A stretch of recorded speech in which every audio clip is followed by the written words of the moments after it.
This is the Late Round Podcast with your host, JJ Zachariason.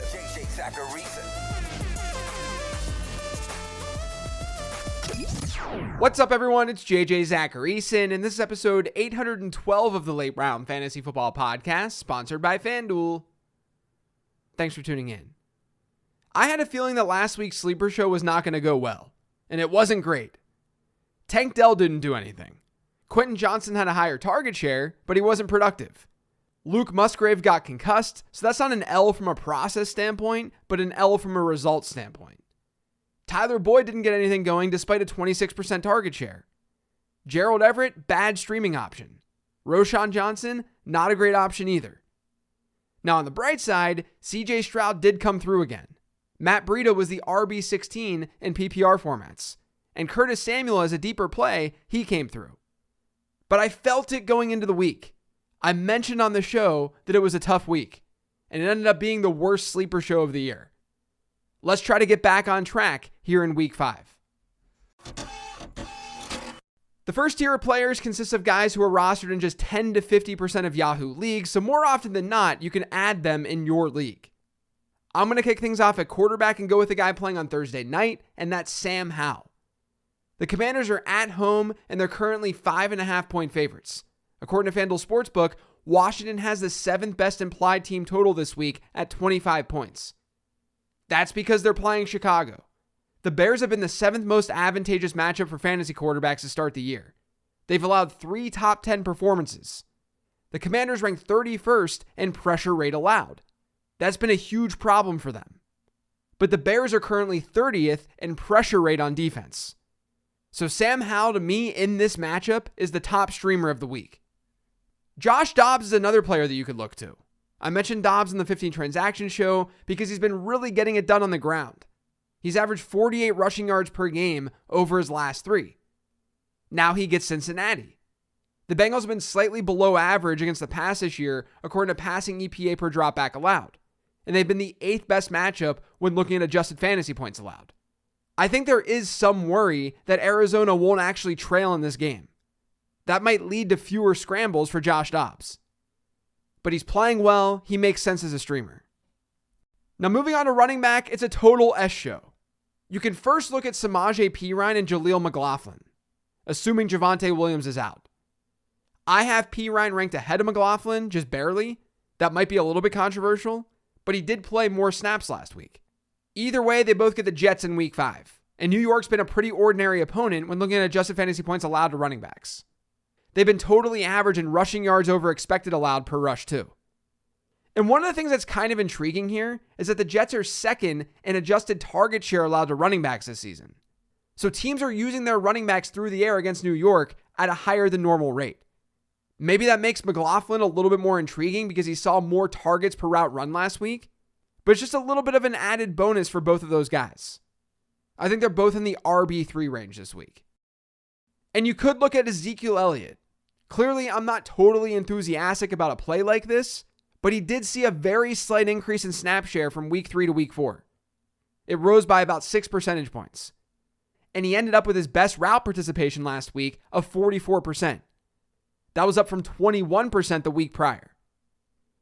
But the matchup against New Orleans is nothing special.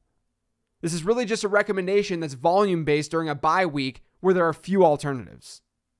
Tyjae Spears is still rostered in fewer than 50% of leagues. I don't think he's a horrible play in PPR formats. I mean, given context of what this show is.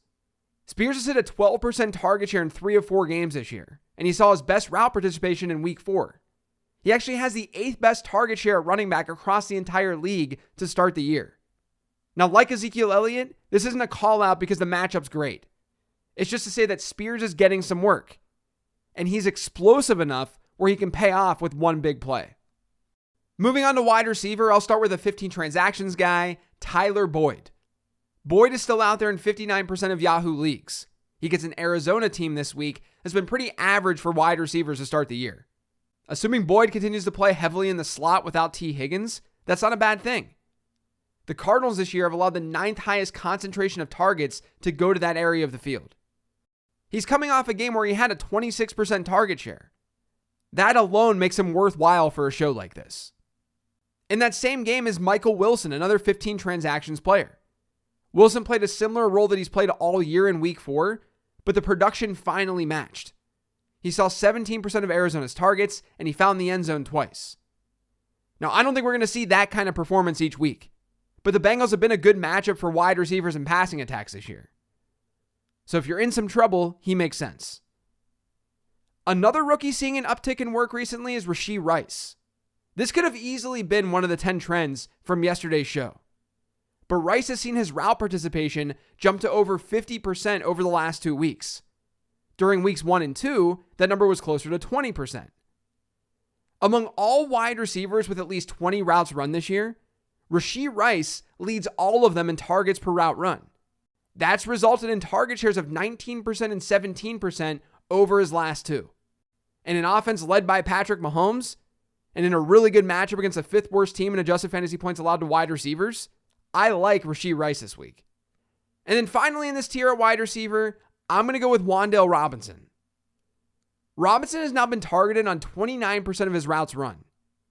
And he saw his participation increase from 23% in week 3, that was during his return from his ACL, all the way to 67% this past week. Now the Giants faced the Dolphins in week 5 in a game where they could be trailing. They could be forced to throw. And Miami has allowed the 8th most slot yards in the league this season.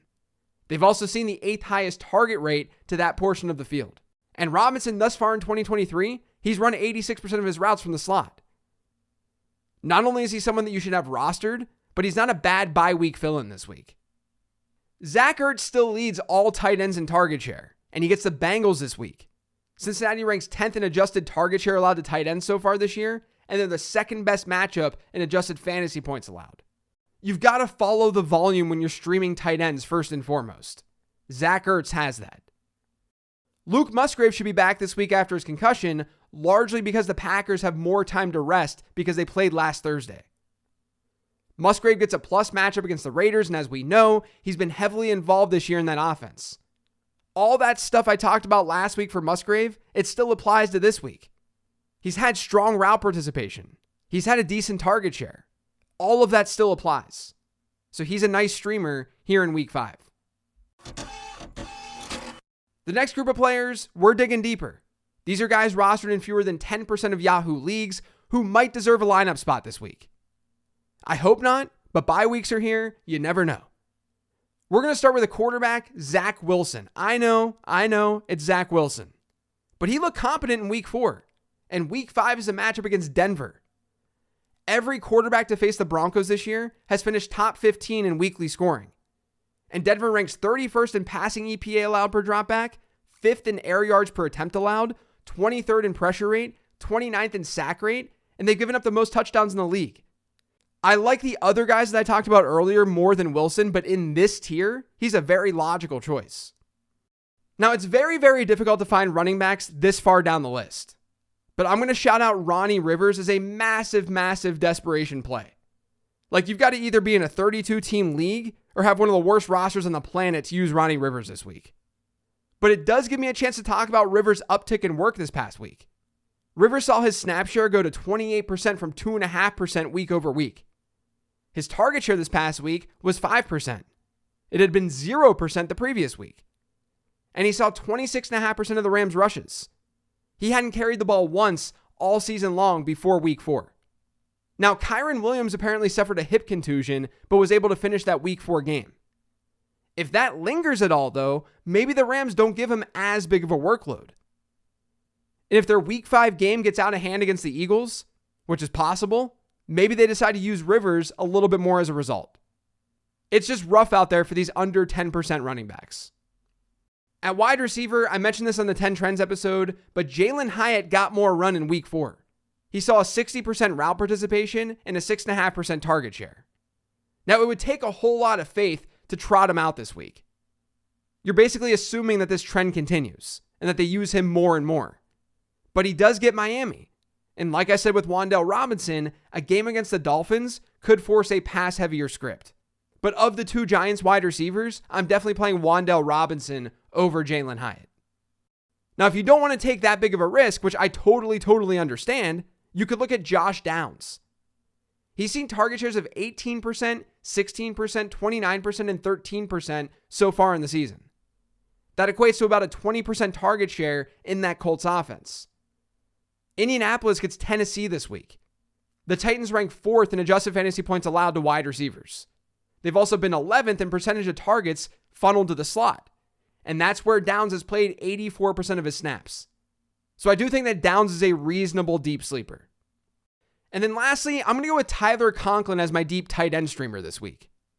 According to Fantasy Life's utilization report, Conklin's top 20 in route participation this season. And he's now seen target shares of 24%, 18%, and 15% over his last 3 games. Denver's defense is bad, and they're really bad against tight ends. Across the entire league, they've given up the most adjusted fantasy points to the position. So Conklin's not a terrible play. He's not a great one, but the matchup and the usage, it's at least there. Now, streaming defenses look weaker right now because both Detroit and Washington saw their percent roster numbers jump. But you could look to Green Bay against Vegas. The Raiders have been an above-average matchup for defenses this year, and Green Bay is a favorite. But I would also go look at Houston. When you match up pressure rate versus pressure rate allowed with this week's matchups, the defense who ranks as having the best advantage there is the Houston Texans. Because the Texans, so far this year, they've been the top 5 in pressure rate. The Falcons are bottom 10 in pressure rate allowed. Or top 10, depending on how you look at it. Basically, they've been bad at stopping pressure. The fear is that Atlanta won't throw enough to help Houston's fantasy potential, but I do think the Texans are a sneaky play here in Week 5. That's it for today's show, though. Thanks to all of you for listening. If you yet subscribed to the Late Round Fantasy Football Podcast, make sure you are by searching for it pretty much anywhere podcasts can be found. And don't forget to follow me on Twitter, @LateRoundQB. Thanks for listening, everyone. I'll talk to you tomorrow with the mailbag episode and another episode of Late Round Perspectives.